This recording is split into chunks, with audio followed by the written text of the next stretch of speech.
주영석 기자의 뉴스 속으로. 네.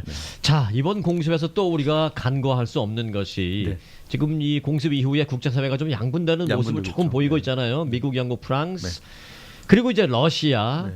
그리고 이란이 이제 또 함께 뜻을 같이 할 모습을 보이고 있고, 이렇게 양분되는 모습을 보이는데 역시 각 나라마다 이권 때문에 그렇다라는 걸 부인할 수 없겠죠. 부인할 수 없죠. 예, 사실은 시리아 자체의 어떤 그 뭐 민주화라든가 또는 뭐 화학 무기, 그것은 어떻게 보면 명분이고요. 실질적으로는 이 시리아를 둘러싼 그런 경제적인 이권 때문에 이런 그 세계 국가들이 양분돼 있다, 이런 지금 분석도 나오고 있습니다.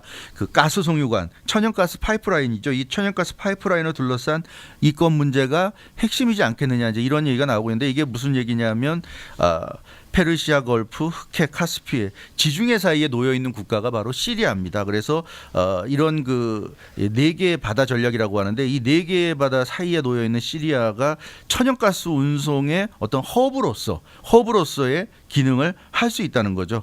그래서 시리아를 통과해서 중동 원유 지역에서 시리아를 통과해서 유럽까지 갈 수 있는 그런 그 천연가스 수송관, 이 천연가스 파이프라인을 지금 개발하고 있는데, 여기에 대해서 카타르와 사우디아라비아가 강력한 경쟁자로 등장한 겁니다. 이게 이제 2011년부터 이런 그 운송 계획이 이제 시작이 돼서 추진돼 왔는데, 시리아가 미국보다는, 서방 국가들보다는 러시아나 이란, 중국 등과 좀 가까운 그런 국가이기 때문에 카타르나 사우디 같은 좀 더 서방과 친한 그런 그 중동 국가를 통해서 이런 그 천연가스 파이프라인이 지나가야 더 안심하고 그런 그 천연가스가 유럽까지 수송이 될 수 있다, 이제 이런 얘기였는데, 이런 부분에 대해서 아사드 대통령, 이 독재자로 지금 지목받고 있는 바사르 알 아사드 대통령이 이런 그 시리아를 지나서 카타르와 사우디아라비아를 거쳐서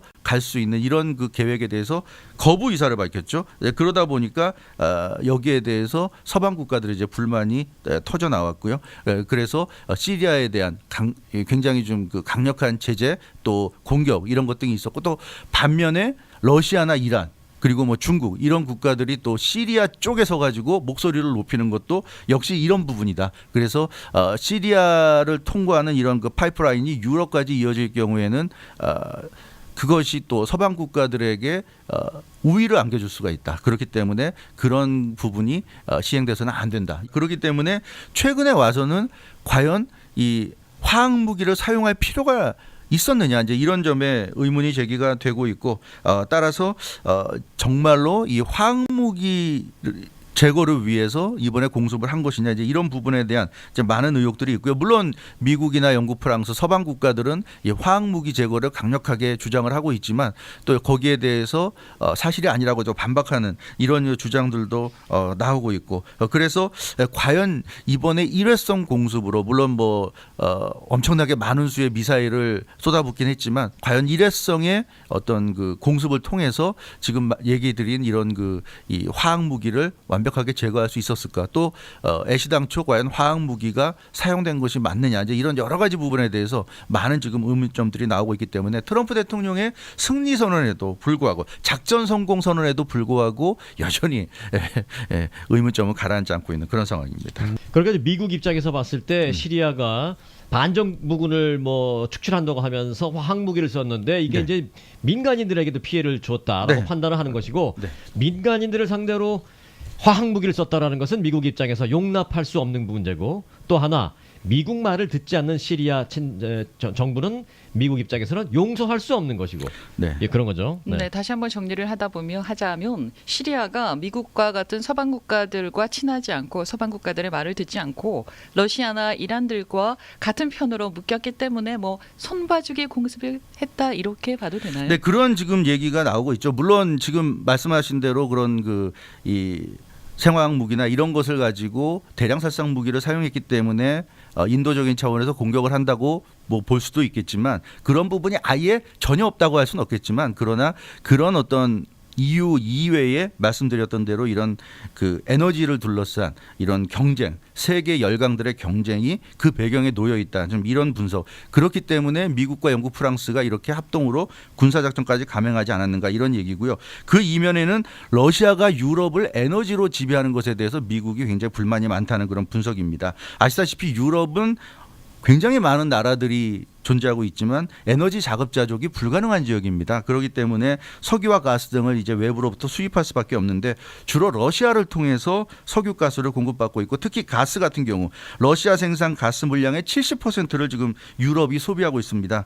특히 파이프라인을 통해서 공급을 받고 있는데요. 러시아가 파이프라인을 잠그거나 열거나 이러는 것에 따라서 유럽에 미치는 영향이 대단합니다. 그래서 가스를 통해서 러시아가 유럽을 통제한다는 얘기도 나오고 있는데 단기적으로 볼 때는 러시아로부터 안정적으로 가스를 공급받아야 하는 것이 유럽의 현실이고요. 장기적으로 볼 때는 러시아 의존도를 낮춰야 한다는 과제를 안고 있습니다. 그렇지 않다면 계속 러시아의 이 가스와 관련된 통제를 받을 수밖에 없기 때문인데요. 그래서 러시아는 유럽이라는 이 천연가스 시장을 놓치고 싶지 않고 독점적인 위치를 유지하고 싶어하고 있고 유럽은 또 미국은 이 러시아의 어떤 이런 그 위상, 유럽에 대한 이런 그 에너지와 관련된 위상을 좀 벗어나게 하고 싶은 그런 그 측면이 있는 거죠. 그래서 새로운 천연가스 파이프라인 건설을 원하는 것이고 중동부터 유럽까지 이어지는 라인을 건설하면 러시아가 예를 들어서 그 천연가스 라인을 뭐 잠근다 하더라도 중동으로부터 오는 또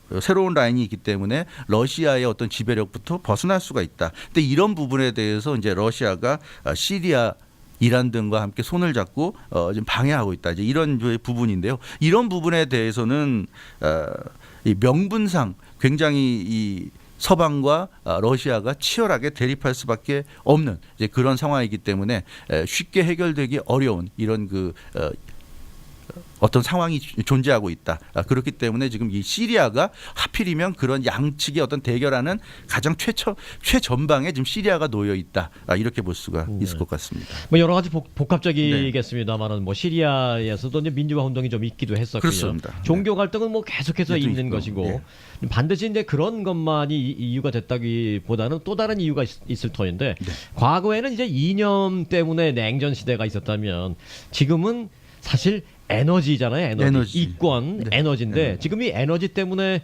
소위 말하는 신냉전 시대가 도래할 가능성이 사실은 높은 거죠. 예, 그런 부분이 가장 큰 문제입니다. 예전에는 냉전 시대라고 하면 이념 문제 아니었습니까? 자본주의와 공산주의 이념 간의 대립이었는데 이제 그런 이념 간의 대립은 끝났고요. 이제 신냉전 시대. 결국 지금 말씀하신 대로 에너지를 놓고 벌이는 이합 집산의 가능성이 높다는 얘기입니다. 대외적인 명분으로는 이제 화학 무기, 대량 살상 무기가 명분이 되고 있지만 그 속에 숨겨져 있는 실질적인 문제는 에너지 문제가 아니겠느냐 이런 분석이고 그렇기 때문에 좀 걱정스러운 부분이 있는 거죠. 화학 무기가 문제라면 지금 뭐 이렇게 외과 타격식으로 정밀 타격식으로 타격을 해서 화학 무기를 제거하면 그런 문제는 해결이 될 수도 있겠지만 이 에너지 문제이기 때문에 미국이나 러시아나 시리아를 쉽게 포기하기가 어렵다는 얘기입니다. 뭐 그렇다고 해서 당장 어떤 이 군사적으로 전면전을 감행할 수 있는 상황도 아니겠지만 계속 그렇기 때문에 시리아로 둘러싼 상황이 굉장히 불안정할 수밖에 없고요.